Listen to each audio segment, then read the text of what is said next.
meu primeiro contato com a arte não foi muito legal. Eu estava na 8ª série e teve uma peça de teatro que a professora de Educação Oral e Cívica passou para a gente fazer, né? Era uma peça sobre drogas e tudo mais. Então não foi legal a minha apresentação, eu fiquei extremamente nervoso, a minha performance não foi boa e eu decidi que eu nunca mais ia fazer isso na minha vida. E aí, quando minha mãe é muito católica, né, tem uma comunidade em que ela participa desde que eu me entendo por gente, e eu comecei a frequentar também, eu entrei para um grupo de jovens. Eu entrei para esse grupo que era o grupo da arte. De alguma forma, aquilo me levou para lá. Foi quando eu comecei a brincar de atuar. Tudo muito improvisado, tinha umas coisas que não davam muito certo na hora que tinha que dar certo, que tinha que fazer, e voltados para temas sempre muito religiosos, né? Era a Páscoa, a Semana Santa, o Natal, não sei o que, e assim por diante. Eu comecei a sentir a necessidade de buscar algo mais para mim. Foi quando eu mais um pequeno grupo de amigos montamos um grupo de teatro. A gente montou o grupo e fomos em busca da técnica.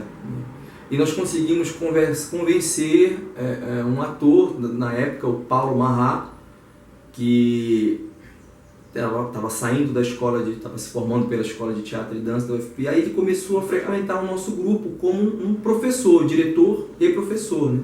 E ali eu comecei a minha carreira, comecei com ele, essa coisa de aprender a atuar, técnica para atuação, postura de palco e todo esse pacote aí que traz, né?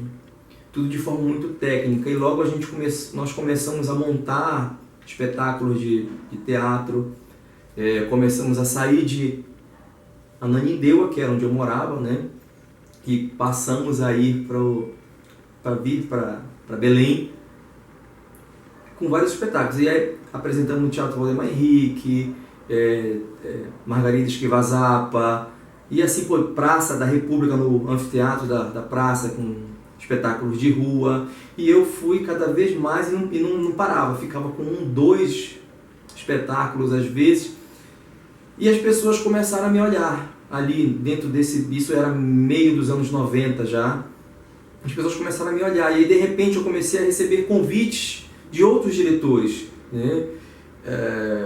Fernando Matos, do Encenação, na época bombando Bela e a Fera, não sei o que, eu fui o príncipe da Bela e a Fera, né? E fazia outros personagens durante... outro diretor também, o Edielson Goiano, com espetáculos muito poéticos, o Rouxinol e a Rosa, e o dramaturgo Francisco Carlos, também super conceituado, na época estava aqui em Belém, e eu fiz um trabalho com ele chamado Predador, já do início dos anos 2000, e não parava, né? Estava sempre ali, sempre atuando, sempre buscando curso dali, curso daqui. E até que chegou uma hora que eu disse assim, eu preciso ir embora, eu quero mais.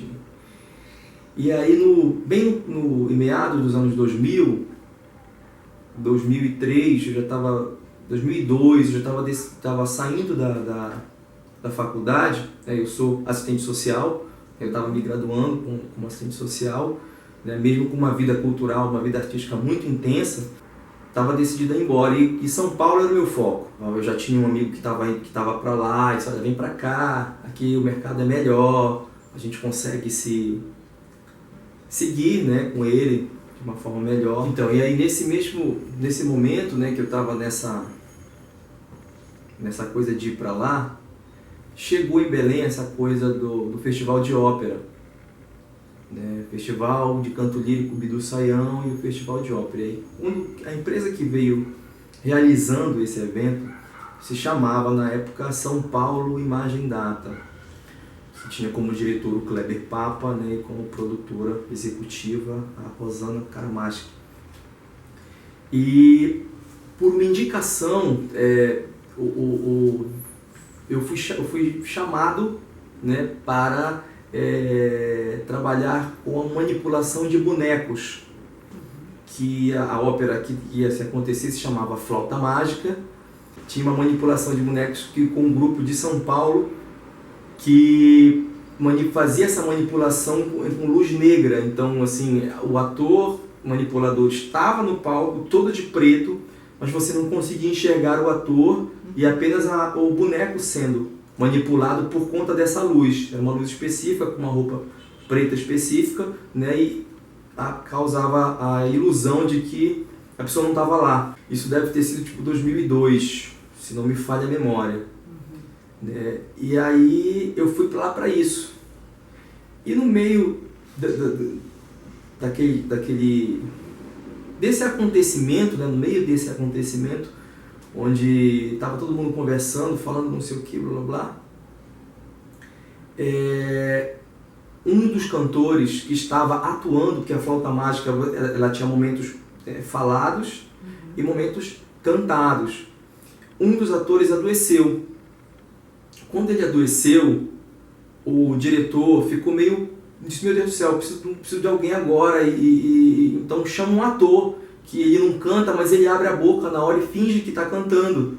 Né? Era o coro, era né, lá junto com o pessoal.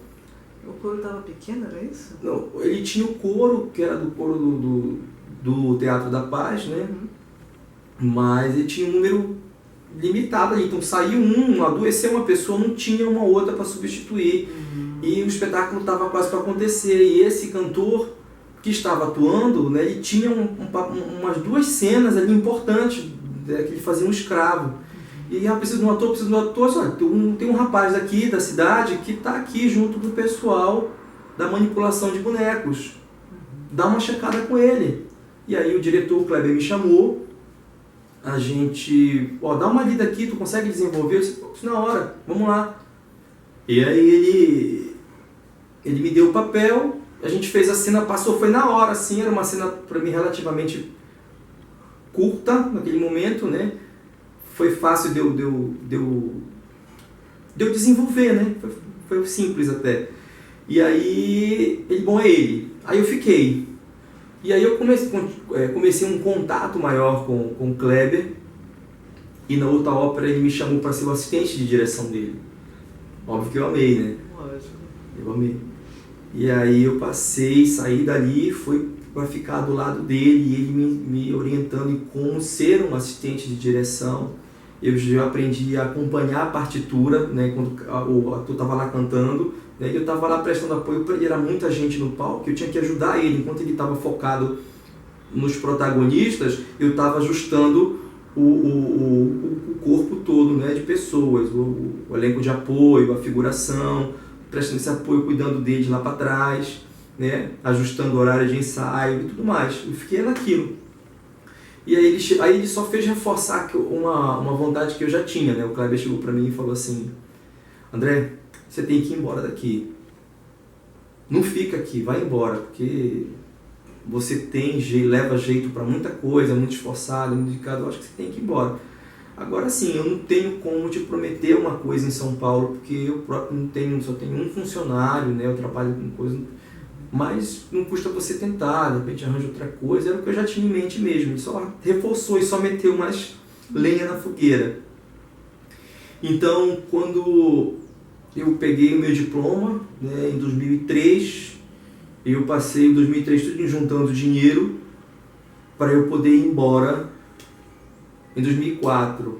Então, em janeiro de 2017 de janeiro de 2004, eu pisei em São Paulo. E aí lá, eu já tinha um amigo que estava lá, que era um ator também, o Rômulo Bonfim,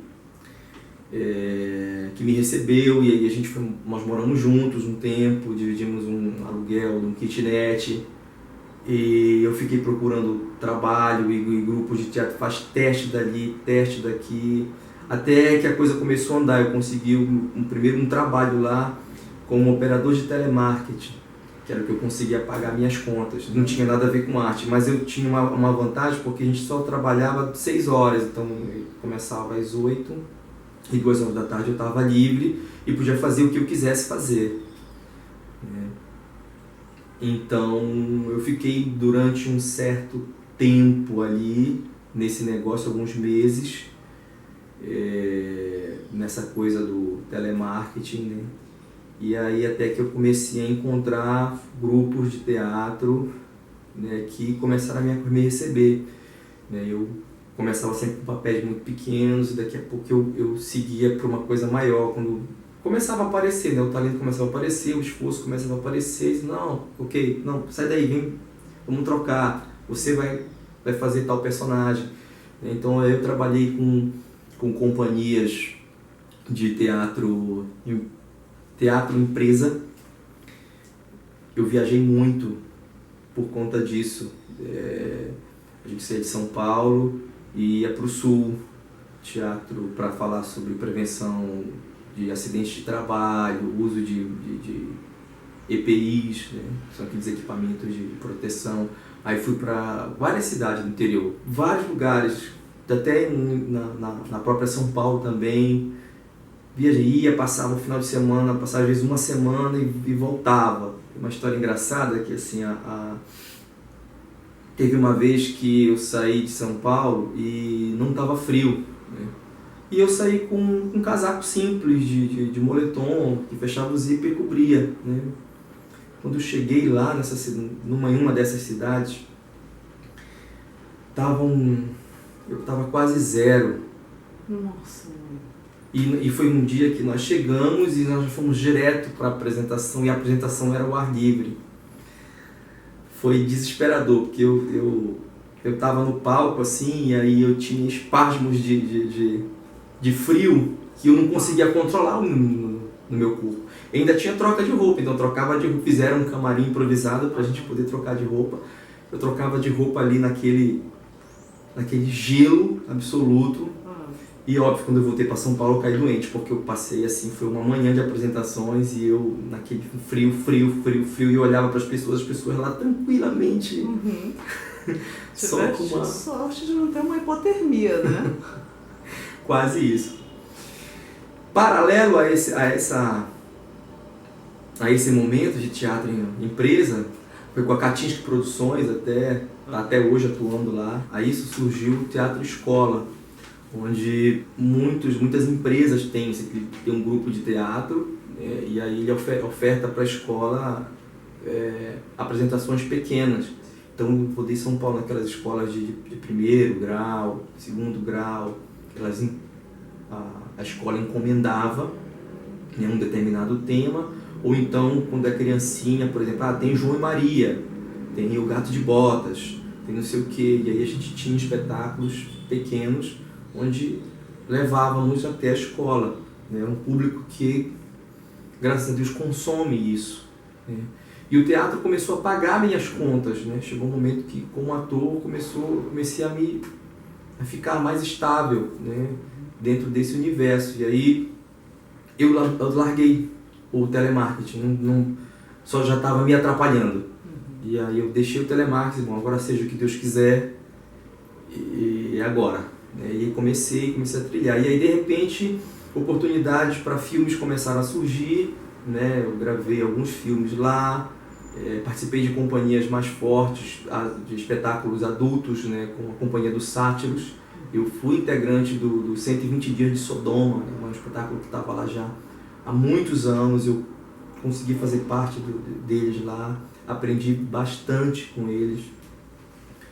E eu sempre morei no centro, né, de São Paulo, porque uma das coisas que é importante você ter em São Paulo é tempo para se deslocar. Então o melhor lugar para você morar, eu tinha que estar por ali pelo centro, porque de lá do centro eu ia para qualquer lugar de uma forma muito rápida, porque todos os ônibus passavam ali, porque o metrô central estava ali, né, tudo estava muito ali. E eu morei na Bela Vista, que foi onde eu mais morei, o tempo que eu mais morei, que foi um local com uma atividade cultural muito, muito intensa, né? Você tem vários teatros,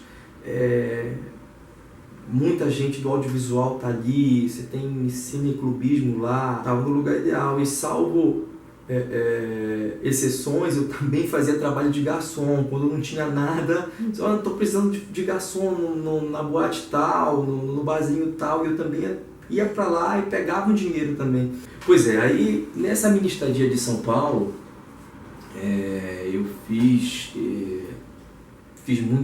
participações em novelas, pequenas participações em novelas, como figurante, como pequeno elenco, uma parte de elenco de apoio, novelas de não só da Globo, mas do SBT, enfim, de outras emissoras que também me chamavam para fazer esse trabalho. E eu fiz curso de dublagem também, eu sou dublador, né, pela Uniarte São Paulo, eu fiz o curso lá. Então, como eu já tenho o registro profissional de ator, né, eu poderia trabalhar como dublador, porque você pode até fazer o curso de dublador, mas se você não tiver o seu registro profissional de ator, você não pode atuar como dublador. Então, existe essa diferença aí, e algumas pessoas não sabem. Então, eu comecei a dublar também, então eu dublei alguns filmes, fiz algumas participações em filmes, né, emprestando a minha voz.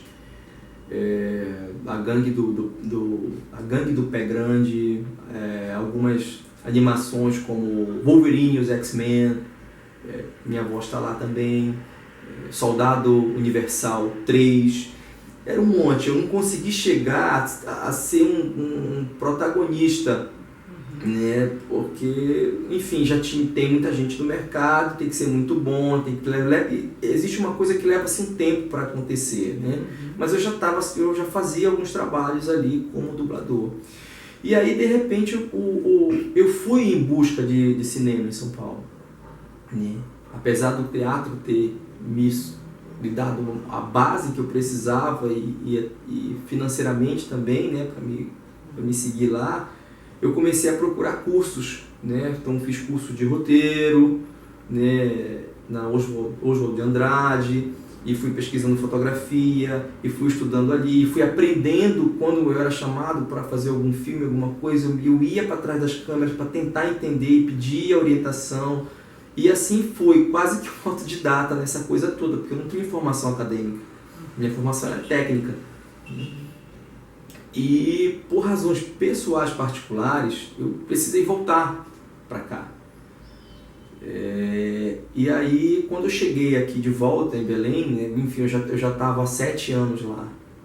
Eu não conhecia mais ninguém, as pessoas que eram da minha época, que com tudo já estavam com outras coisas, outras pessoas novas já tinham surgido, atores novos, produtores novos.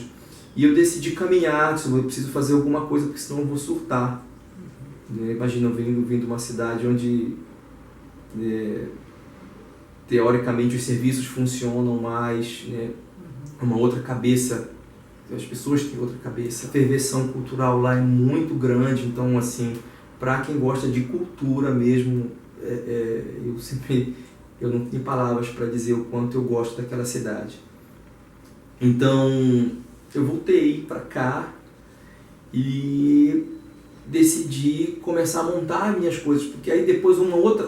É legal isso, porque uma outra coisa começou a gritar em mim muito forte, que era assim, eu sempre tive vontade de fazer uma determinada coisa, mas era minha, e eu sempre fazia a história das outras pessoas, né? Como ator, você compra a história do outro, do diretor, do roteirista e tudo mais. Eu falei, não, eu quero fazer aquilo que eu quero fazer. Eu quero produzir a ideia que está na minha cabeça. Foi quando eu comecei a investir aqui. Curiosamente, eu só comecei a produzir cinema, a ser um realizador e a dirigir quando eu voltei. Depois que a minha cabeça estava inundada de informações, de experiências e tudo de um lugar maravilhoso, eu decidi começar aqui. E aí eu voltei para cá, fiz um primeiro roteiro de um curto que já estava lá e vou fazer aqui. Achei uma amiga que já estava trabalhando com produção. Vamos produzir isso aqui. Eu estou com uma experiência, vamos começar a experimentar, vamos fazer. E aí eu fiz um filme chamado 5 Minutos. Foi a minha primeira experiência como diretor, onde eu falo sobre os sonhos nesse filme. apesar de existir um combate físico, eu estou falando de sonhos nesse filme. Eu tenho as artes marciais na minha vida desde criança. Então, o meu pai decidiu me colocar nas artes marciais, que ele achava que eu ia gastar muita energia lá e ia me dar uma certa disciplina, e que de fato aconteceu, né? Então você imagina, eu entrei no SESI, no judô do SESI, e eu devia ter uns 8 anos. Estavas falando do teu filme, né? Sim. 5 minutos, mas ele não dura 5 minutos. Não, né? ele não dura 5 minutos. 5 minutos é o título do filme. Ele tem 7 minutos e um pouco. Está disponível na internet. Minha primeira experiência, e foi muito bacana, que você aprende um monte de coisa quando você põe a mão na massa, né? E uma responsabilidade muito grande, porque eu dirigia, eu roteirizava, eu dirigia, eu preparava o elenco, eu dava orientações de fotografia, né, e tudo mais. E editava sozinho também. Não tenho nem ideia de como é isso. Tudo de forma muito experimental, né? E aí, depois desse filme, eu parti para um segundo trabalho, que foi o Abra os Olhos. Aí já o nível, você, quando assiste, você vê a diferença, a técnica já muda, né? E aí as coisas começam a acontecer de novo. As pessoas eu começo a aparecer no jornal, né? E aí tem o meu trabalho de ator, que faz comercial, faz publicidade e propaganda. E aí, de repente, as pessoas começam a me chamar: André, tu dirige? Dirijo. Aí vem dirigir aqui, tal trabalho, vem dirigir. E aí as coisas começam a acontecer de novo. E as pessoas começam a ver meu nome, eu começo a ser chamado. Vem dar aula. Você já está desenvolvendo um trabalho aí, vem desenvolver aqui com a gente isso.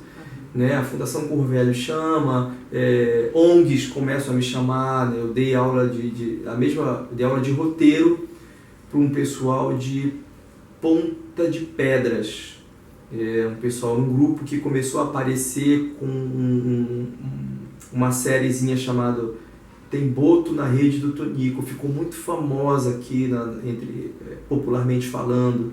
Eles faziam de forma muito mambembe, me chamaram, eu fui para lá, dar o curso para eles de roteiro. E as coisas foram e estão seguindo. E agora eu estou entrando, não é nem migrando, mas tá na moda a coisa da série, né?